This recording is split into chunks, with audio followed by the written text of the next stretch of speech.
We are slaying monsters. Don't let the ghosts and the ghouls disturb you, darling.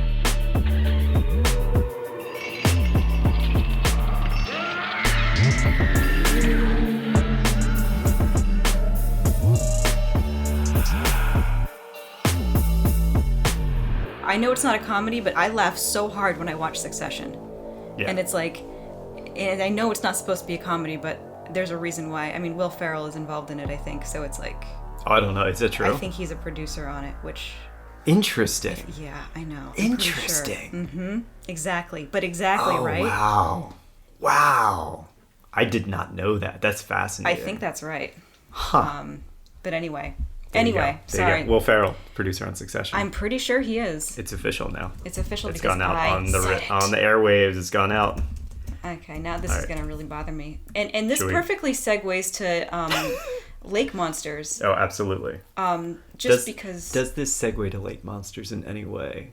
Yeah, Adam McKay and Will Ferrell are executive producers for Succession, which is just like the Loch Ness Monster, who really, he is a bit of a Logan Roy, and I have to say, because not only is he Scottish, like Logan Roy, but he refuses to back down. There will never be another lake monster better than the Loch Ness Monster. That's a bold statement. I'm just saying. That's a very bold statement. Good luck, all of you assholes, monsters, who try to come up after the Loch Ness Monster. So that's now you're only saying lake monsters. I kind of have to give that to you for lake monsters, That's though. what I mean. I can't think of another monster that even comes close to Nessie. What's interesting to me is that you consider Nessie male. I have always considered Nessie female because of the name Nessie. Oh, to me, Nessie is ungendered. Did I say he? Well, yeah, I mean, you did. I mean they. But either way, no, I always considered Nessie female in my head because just something about that name Nessie sounds female to me. Isn't that funny? I can see. Yeah, I totally get that. I totally get that. Yeah, but I think that the thing that Nessie does so well is Nessie stays in their lane, which is what Logan Roy does. It's true. Yeah, just media, right? Yep. Yeah, just stick to it. Stick to the same thing. So there you go. I like it. Don't move lakes. Stay in that lake. I like it. Awesome. So we are back. We're gonna wrap up our story of the surgeon's photograph today. How's Hell that yeah. sound? That sounds like a rap. Fantastic.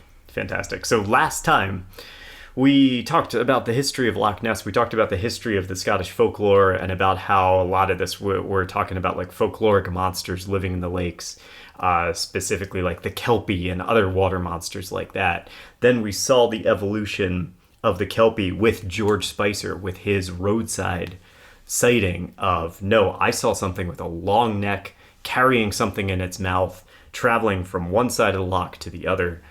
Definitely had a long neck. We started talking about like, oh, maybe this is a plesiosaur, and they put forth this plesiosaur hypothesis. And then all of a sudden, kind of almost overnight, like within the course of a few months, we went from, oh, it's a water horse that eats your children, to, no, it's an extinct dinosaur, right? That's still surviving in the loch. And then we get to the surgeon's photograph, this famous photo, hoaxed, taken by Marmaduke Wetherell, who had been contracted by the Daily Mail to go there and find evidence of the Loch Ness Monster. Daily Mail, don't forget, run by a fascist Nazi sympathizer. Marmaduke Wetherell gets there, finds prints from a animal that is unknown. You probably remember that he wanted to be this great African explorer, right? This like noble British man who went around and probably shot these animals and mounted them on his wall and was just this great mind, great adventurer. Yeah, And that was like a thing. yeah, it was. I mean, at the time, it absolutely was. I'm doing research for an upcoming episode where we're going to talk about this again, about how, there was just this idea in the Western world at that time of like taming the wilderness and the colonial conquest and all of that great, wonderful stuff that never had anything bad associated with it at all. Oh, no. Couldn't be a thing wrong with that. Yeah, definitely weren't oppressing people during the process or anything like that. Right. Duke Wetherell is disgraced, and then all of a sudden a photograph surfaces that shows very clearly the head the neck and silhouette and profile of this monster looks like looks like a dinosaur. It looks like a plesiosaur. And that's sort of the quintessential Loch Ness monster photograph for the next, honestly, rest of time. It still is, even though it's been known to be a fake photograph since the 90s. Well, really since the 70s, if you paid attention to the papers. Like, we still associate that with Nessie, with this monster. Like, that's the image that everybody thinks of. So we had talked about how in the 1970s, Duke's son came forth and said, oh yeah, my dad faked the photograph. And nobody really paid attention to it. It just sort of got lost to the ages. So nobody cared that the photograph was faked? Yeah, I don't know. Nobody really seems to know why this story got buried. Maybe it was one of those things where it just didn't get enough circulation. This was not in the Daily Mail that this came to light. This was actually in the Sunday Telegraph, which was a London-based British newspaper. So, I don't know. Maybe it was just bad press. Maybe something else was going on at the time that overshadowed. The Queen, farted in public or something. I don't know, That stuff happens all the time. Right. You can just miss a really important story in history. Totally. Especially, we think about news in a different way now, where we tend to get so much news constantly over and over and over again. Mm-hmm. But remember, if you didn't read the paper that day, you might not know about this story at all, right? Yeah. It would just disappear. Mm-hmm. So it did. It did. And for the next 20 years or so, nothing happened on it. It was completely swept under the rug until Martin and Boyd, who were authors, Martin and Boyd got a hold of a version of the surgeon's photograph that was uncropped. Oh, this is the one that we talked about last time, where you could see the shore. Yes. Okay. Yeah. Yep. Yeah, you can see the shore in the background. You can make a determination about the size of the monster or the size of the prop, all of those things, right? Yes. So Martin and Boyd traced this photograph from Ian Wetherell, Duke's son, to Christian Sperling, who was Duke's stepson. And Sperling claimed that he was part of the hoax and claimed that he actually built the prop that is in that photograph that we've all seen, we all know. Mm-hmm. According to Sperling, they used a toy submarine as the base of the monster and constructed a head from plastic wood. Okay. Interesting. What the hell is plastic wood? Yeah, right? I would like to know that, but okay. It's essentially wood putty. Do you know what wood putty is? Okay. It's like Play-Doh. Okay. It's kind of like Play-Doh. You can form it into various shapes, and it'll harden when it's left exposed to the air. Okay. Okay. Why don't we play with this more? This sounds awesome. I have some. Do you want to? Oh, you have wood putty? Yeah. But you use it for woodworking. Yes. You don't use it to play with things like make dinosaurs and stuff. No, but you totally could. You totally could, though. Okay, good to know. Just wondering.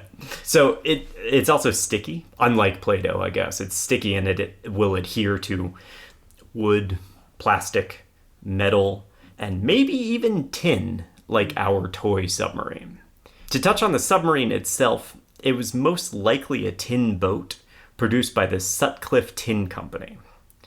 They made a variety of boats and other tin, metal, and wood toys in the 1920s, all the way through to the 1980s. We assume that Christian Sperling and Ian Wetherell used an Undawanda, with A's, Undawanda, a clockwork diving submarine as the base of the monster.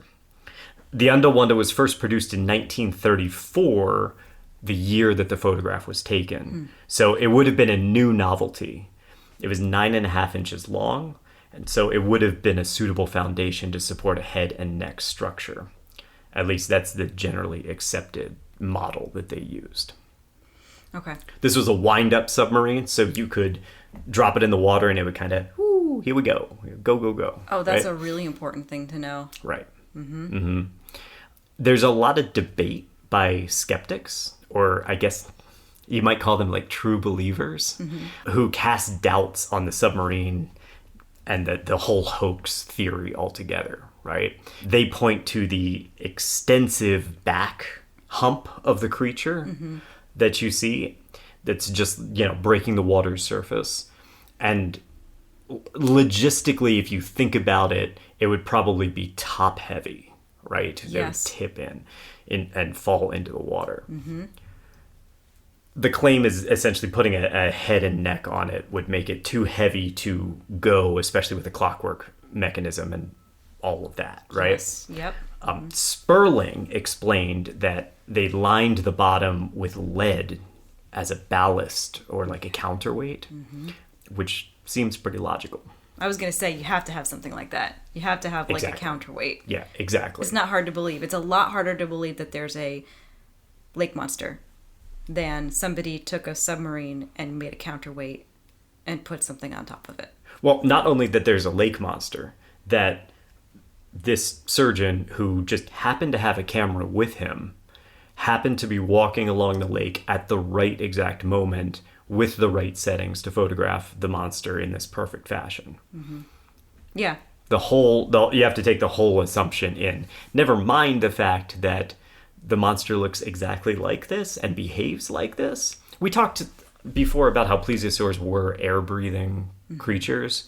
But the thing about plesiosaurs is that if you ever see a plesiosaur, their neck is actually straight. If you see the recreations and stuff like that, they don't have a neck that rises up like a giraffe or like a swan or something like that.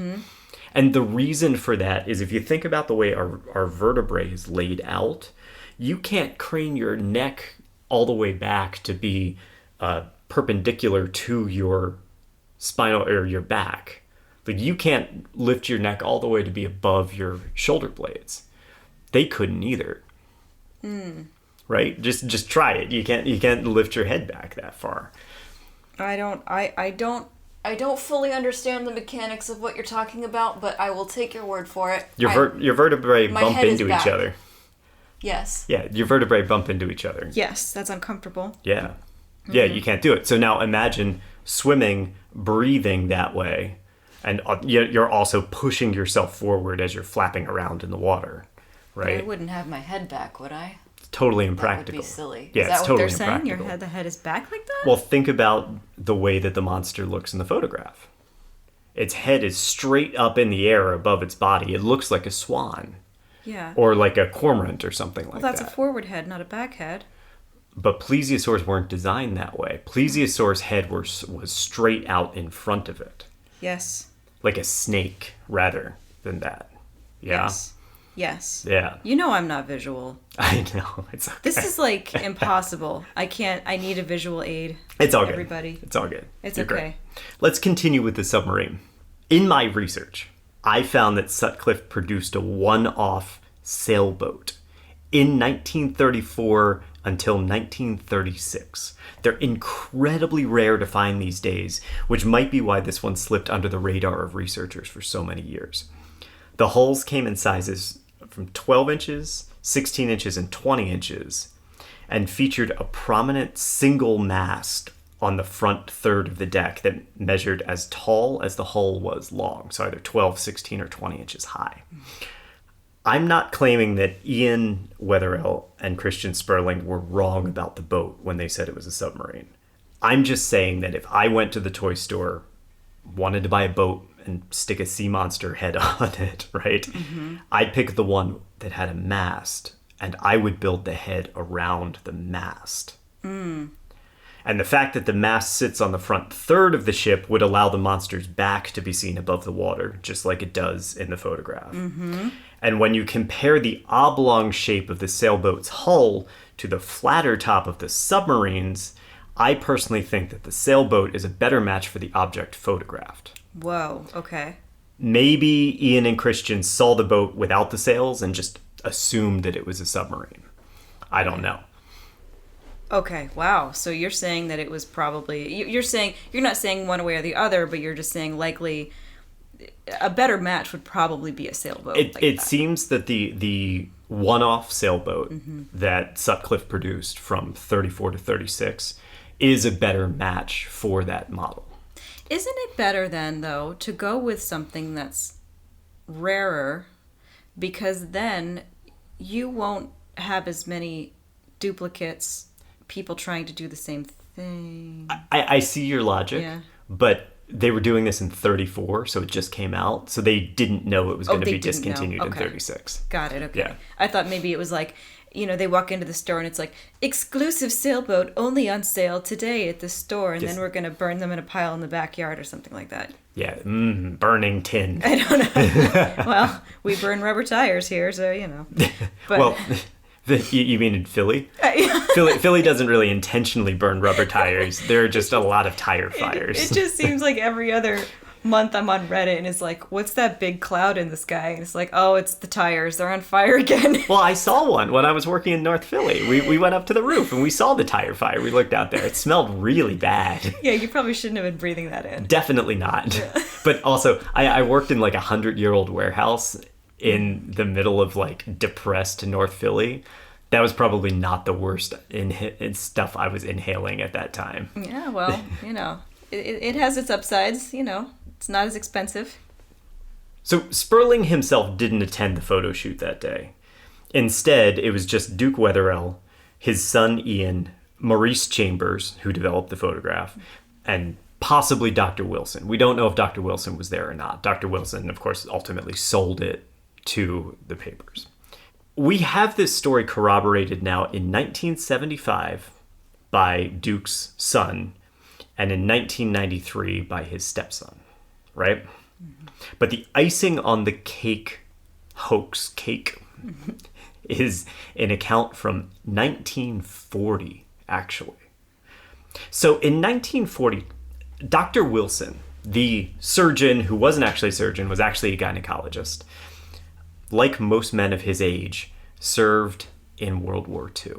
In fact, he was part of a secret British espionage effort called the Special Operations Executive. Do you know who this is? Have you ever heard of this? The Special Operations Executive. Wow, no, I have not heard of this one. You have, you just don't know. So after the war, that branch was dissolved, redistributed, eventually became MI6. I knew you were going to say that.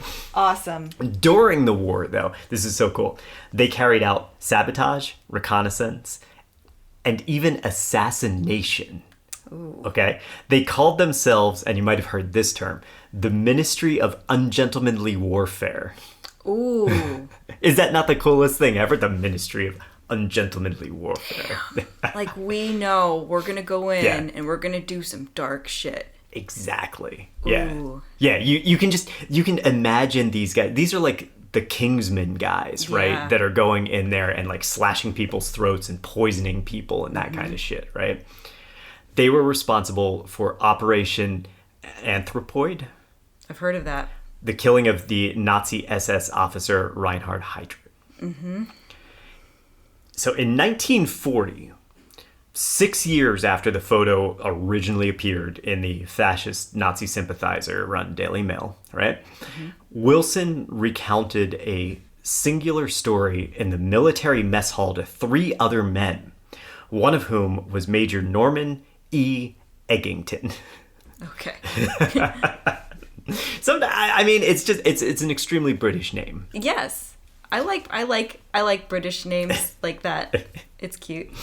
So Major Eggington recalls this and says, I will always recall the occasion when in 1940, my late colonel of the gunners, Lieutenant Colonel R.K. Wilson, who was before the war a Harley Street specialist, gynecologist, told 3 of us, quietly, in the mess, how he and a friend had hoaxed the local inhabitants of Loch Ness. His friend, with whom he used to fish from the loch from time to time, that's Chambers, had apparently superimposed a model of a monster on the plate. The resulting publicity, according to RK, so scared them that it was kept very quiet. So the fact that it was a hoax was kept quiet. Yes. Yeah. Yeah. Because they didn't want to piss people off, probably. Well, it's interesting, right? Remember that Wilson sold this photograph to the Daily Mail for £1,000. the Daily Mail published this, if it came out that Wilson knowingly sold them a hoaxed photograph, they probably could have sued him. Mm-hmm.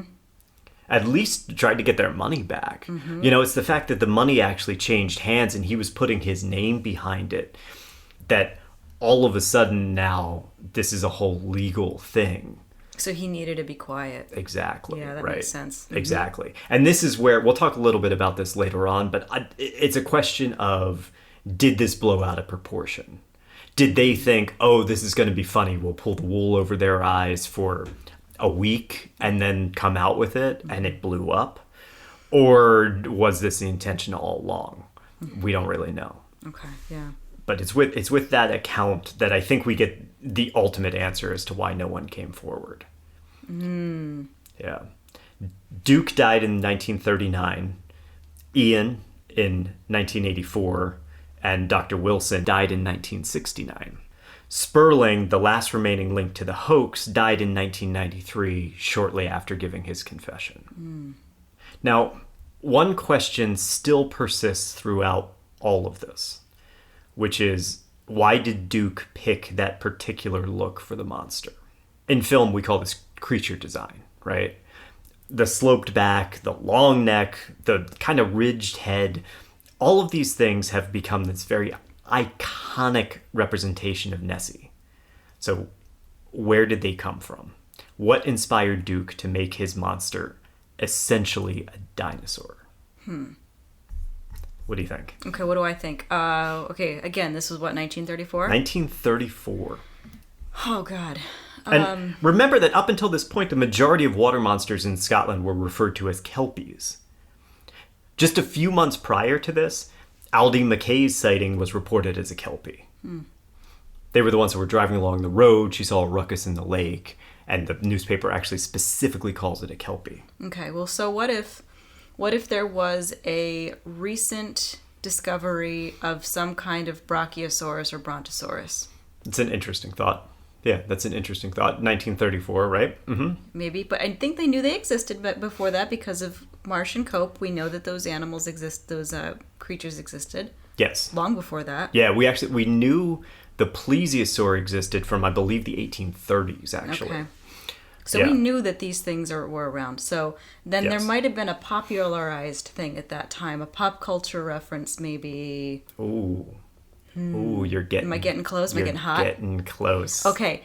So 1934, was this the first blockbuster special of the Teenage Mutant Ninja Turtles? First ever. Yes, absolutely. Knew it. Yeah. Well, and it took place in London, so they were...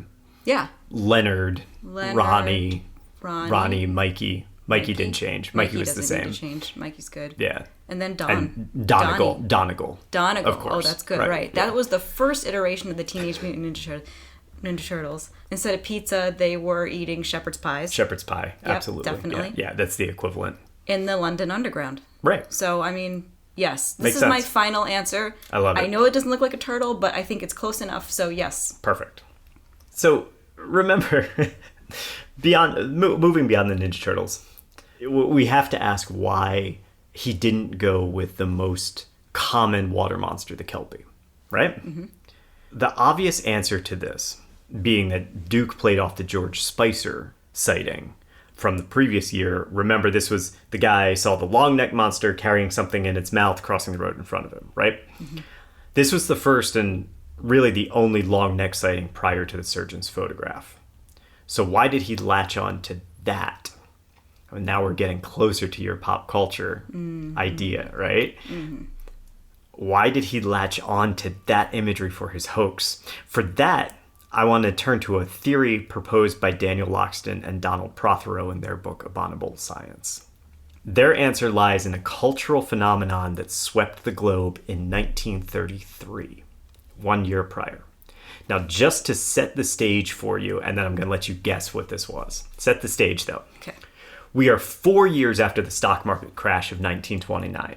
We're smack in the middle of the Great Depression, which is a global depression, right? People are broke. People are desperate. Earlier this year, the Reichstag fire paved the way for a new kind of government in Germany, namely Hitler and the Nazis.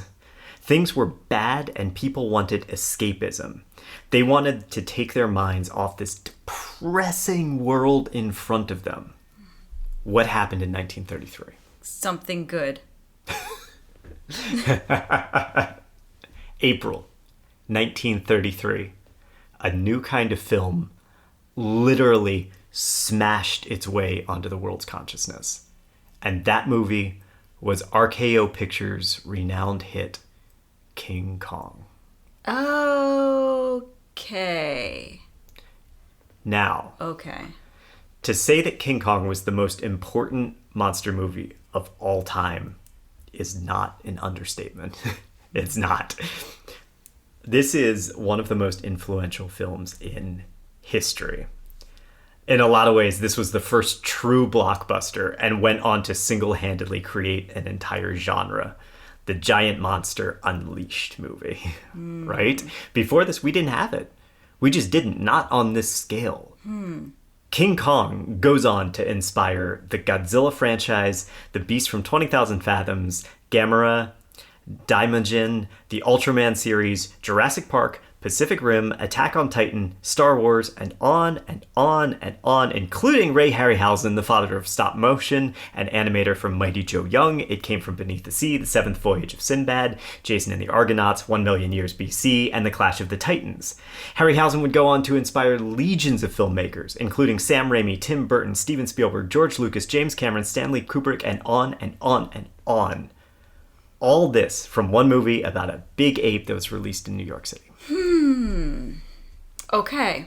And I don't think the listeners appreciate the fact that Matt here is deeply, probably one of the biggest Godzilla fans.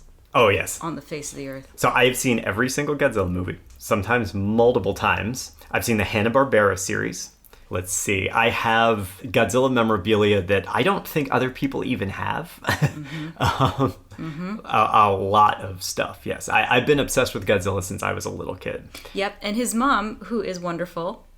Do you want to tell about the story of Taco Bell? Oh yeah, absolutely. So I'm gonna get flamed for this probably, but the American Godzilla 1998, Matthew Broderick came out. We don't need to talk about that movie in particular, but it was Godzilla. And at the time, there was a very, very famous Taco Bell campaign with the little chihuahua trying to trap Godzilla in the box. I think I need a bigger box, right? Like all of that. My mom drove to a Taco Bell, or at least by a Taco Bell at one point, and they had a giant cardboard Godzilla head that they were throwing out because the campaign had ended. And my mom stopped and said, "Hey, can I get that?" And of course they gave it to her because they were just going to throw it in the dumpster anyway. And so I have the signage from that Taco Bell promotion, which most of those stores were just throwing in the trash. So I really don't think anybody else has this thing, which is hilarious because it's either worth like a fortune or it's worth absolutely nothing because nobody gives a shit. Right. It's like anything. If you believe in it, it's worth something. Yes. Yeah, so, right. Like the dollar. Yeah. If you don't believe in it, it's not worth anything. Well, and then unfortunately, it's from the most disappointing entry in the Godzilla... Well, one of the most disappointing entries in the Godzilla franchise. Godzilla's Revenge is really not a good movie. That's the one with the kids. Did I ever make you watch this? Is that the one with Manila? Yeah. Oh, yeah, that one's not good. Manila's always questionable no matter what. Yeah. But, like that's the one where the kid's, like, wandering around and he has dreams about how he's with Manila and Manila, like, talks to him. Yeah. And they travel through Monster Island. Pander to little kids with Godzilla, it just loses it. Like, Godzilla got weird. In, like, the 60s and 70s, Godzilla got a little weird. Yeah. Yeah. It got weird, but but nothing beats Godzilla Final Wars. I'm just going to put Final Wars is amazing. Don Fry is the shit. Yeah. He's we could have a whole episode on that. Kazuki Kitamura, right? Too. Yeah. Yep. Kazuki Kitamura, who I love dearly. He's in that. That was the first time I saw him, and I fell in love ever since. He's the best. That movie is ridiculous. I'm just going to put it out there. That movie is silly, but we love it because it's so funny. Worth the watch. Well worth the watch. It's so funny. We're not going to talk about King Kong. Okay. We're not going to talk about King Kong. We're going to talk about a sequence that takes place on Skull Island, which is a mysterious tropical island in the middle of the ocean, where giant monsters roam free, right? Now, is this in the 1933 film? This is the 1933 King Kong. Yep. About halfway through the movie, the crew is they're hacking their way through the jungle in search of Kong and his prisoner, Anne, the beautiful maiden who Kong snatches up. They've already encountered a Stegosaurus, which they kill in a spectacularly American fashion. With like lots of machine guns? Oh yeah, the Stegosaurus is just there. They're like heading through the jungle. The Stegosaurus is in front of them, and so they all pull their guns and like blow the Stegosaurus away, rather than just like walking around the Stegosaurus. It doesn't even really charge them. It's just sort of there, and they shoot it down. Like, wow. Yeah. And these are the good guys? Yeah, totally. Wow. That's just so typical. There's a lot that's wrong with King Kong, like in retrospect. There's a lot of debate over the racial undertones in King Kong. I think they're hard to ignore, and so it's a bit of a painful movie looking back on it. A lot of movies are painful looking back on them. Yeah, right. They reach a broad river. The sailors construct a makeshift raft, and they float through the fog after their quarry. Suddenly, something rises from the water in front of them, barely visible. A shining black head and neck, uncoiling until it's level with the men on the raft.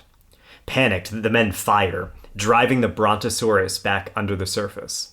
But it's a false victory, because the dinosaur appears again, this time flipping their raft and sending sailors tumbling into the water. The Brontosaurus towers over them, snatches the helpless men up in its jaws, and flings them aside. And, in a glorious profile shot, we see the dinosaur, its body still partly underwater, but its head, neck, and the upper slope of its back exposed.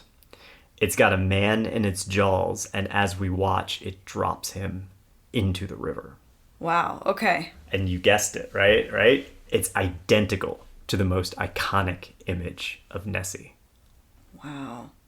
Wow, dude. Okay. Yeah. Let's revisit the Spicer sighting for a second, right? I saw the nearest approach to a dragon or prehistoric animal that I have ever seen in my life. It crossed the road about 50 yards ahead and appeared to be carrying a small lamb or animal of some kind. It seemed to have a long neck which moved up and down in the manner of a scenic railway, and the body was fairly big, with a high back. But if there were any feet, they must have been of the web kind. And as for a tail, I cannot say, as it moved too rapidly, and when we got to the spot it had probably disappeared into the loch. EJ, take a look at those images I just sent you. Oh, okay. Oh, wow. You look at that profile shot of the Brontosaurus, and you can see that is the slope of the back, that little ridge of the head, the whole thing looks like it's straight out of King Kong. Wow. Right? Yeah. It's almost as if, and I don't think they had the abilities back then, but it's almost as if they like paused the movie and created the thing while they were staring at it. Right. You know? Yeah. Wow. Yeah. Now, I'll admit that this could be a coincidence. After all, who's to say that Spicer didn't just see a cormorant or something, which would also look like that, right? Well, the reason for blaming King Kong specifically, the smoking gun of this theory, lies in an interview conducted by Rupert Gold in either 1933 or 1934. Gold talked to Spicer directly after his encounter, his sighting, and included the dialogue in his book, The Loch Ness Monster and Others. After hearing Spicer's description, Gould proposes a question. While discussing his experience, I happened to refer to the Diplodocus-like dinosaur in King Kong, a film which, I discovered, we had both seen. He told me that the creature he saw much resembled this, except that in his case, no legs were visible, while the neck was much larger and more flexible. This is crucial, right? Because remember, before Spicer, the Loch Ness Monster was still a water horse or a kelpie.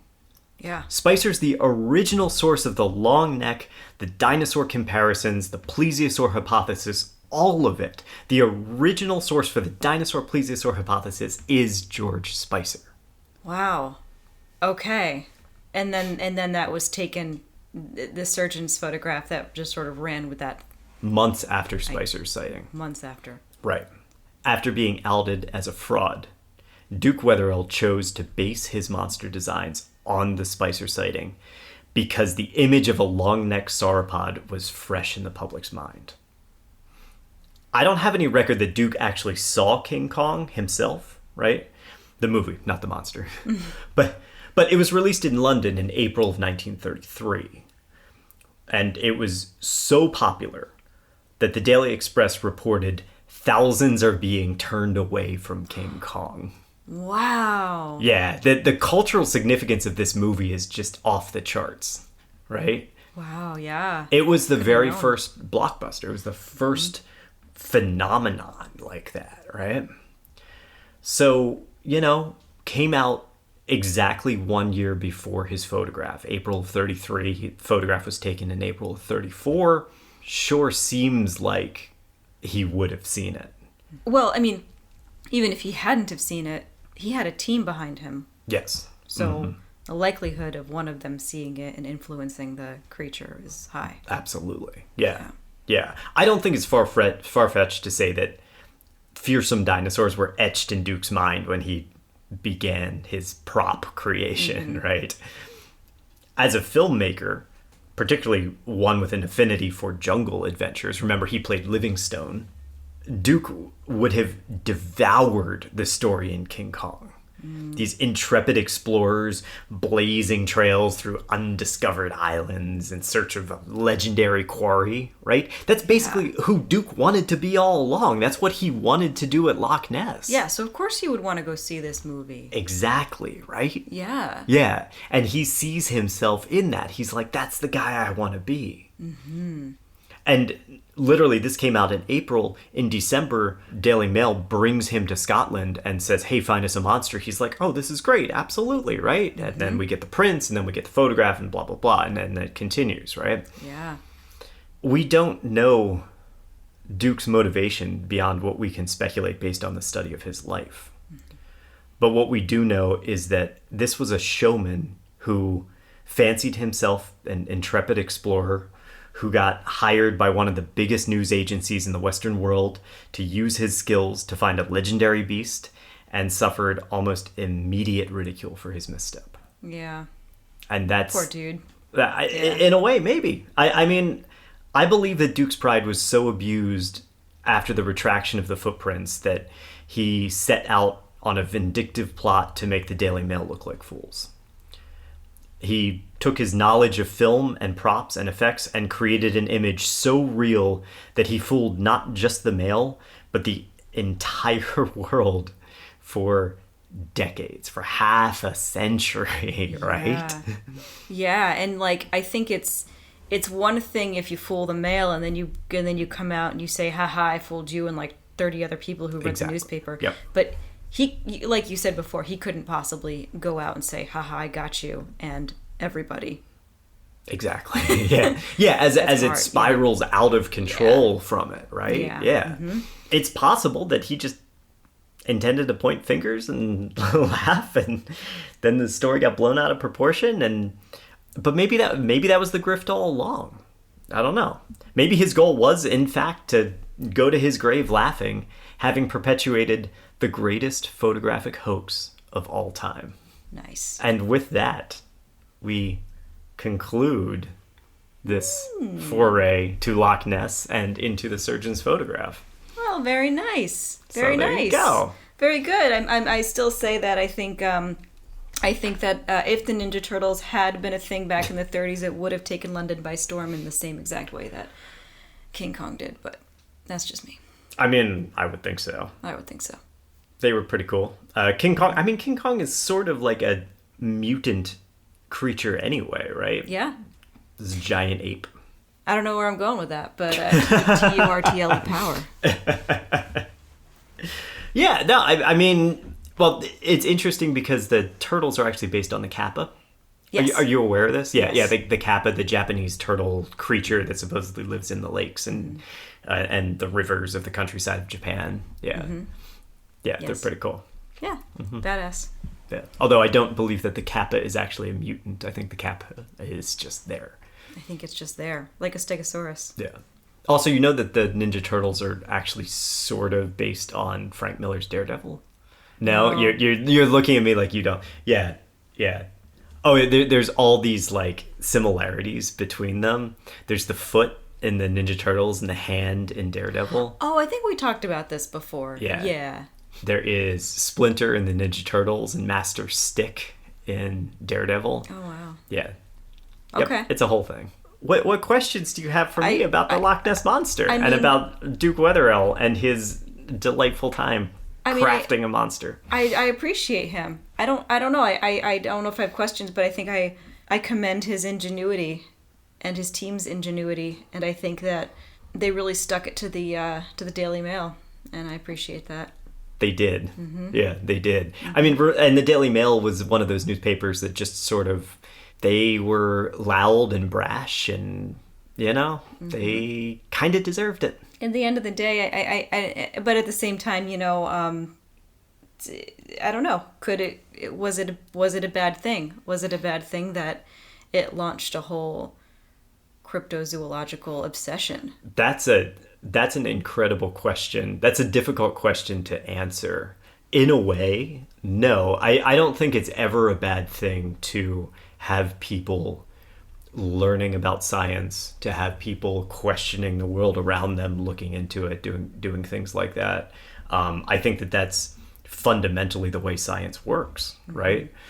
But the problem is more that cryptozoology in general has a tendency to encourage people to look for fantastical things rather than realistic things.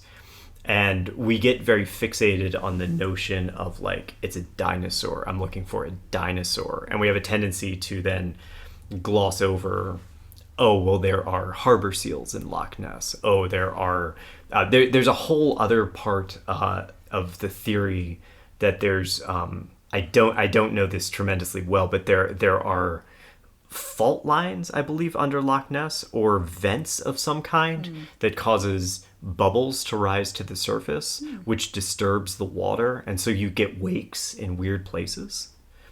Oh, interesting. Right. So you end up with like the water moves in a strange way to begin with. And so, you know, everybody looks at that and says, oh, well, that's a plesiosaur because of this image that we saw back in the 1930s, but it's there are natural solutions for it instead. Yeah, but like if what you say is explanations. true, then what is the more likely scenario here? I just think that, yeah, I think that it can be dangerous because it's almost as if Occam's razor is completely taken out of the picture. It's like, this is the more likely scenario, but I'm not going to look at that. I'm going to ignore all of the likely scenarios here, and I'm going to jump to, like you said, the fantastical. And I think Yes. that's where it gets dangerous, because where does that line end then? Like, Right. if you're the kind of person that doesn't believe in that doesn't use Occam's razor to get to a conclusion, or to at least help you, even if you don't know the you might not know the answer, you know, but you just don't use that path. You use a more fantastical path that maybe serves something that is within you that you want to see happen to be true. Then where does it end? Yeah, and it begets other things, right? Where as soon as you open the door for, okay, there's a dinosaur in Loch Ness, then what other lakes have dinosaurs in them? What hairy man beasts are in what woods in the Pacific Northwest? And we're almost finished with the latest season of Hellier right now, like the goblins in the caves and things like that.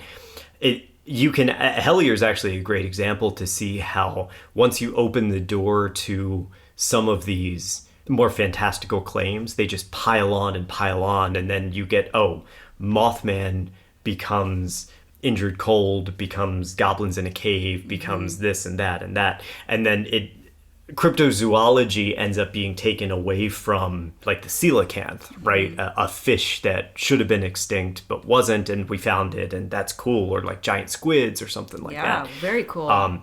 So these things do exist. These crazy monsters can exist. We've seen it. Absolutely. Yeah. Yeah, absolutely. The thing is that like that's just zoology. Now it's zoology, yes. Mm-hmm. It's just zoology. Mm-hmm.